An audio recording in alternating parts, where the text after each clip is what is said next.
приключи мащабният проект, реализиран от Регионалната инспекция по околната среда и водите Русе, насочен към мерки за управлението на влажната зона в поддържан резерват Сребърна на стойност малко над 9 милиона лева. Това беше един наистина много интересен проект, който приключи успешно за наше голямо щастие и въобще за щастие на цялата българска общественост, тъй като този проект е насочен към възстановяване на една много ценна екосистема,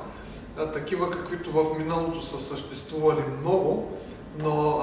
в резултат от различни политики по управление на водите, по управление на земеделските земи, те са били унищожени.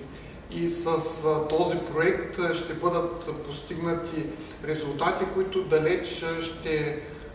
продължат напред във времето.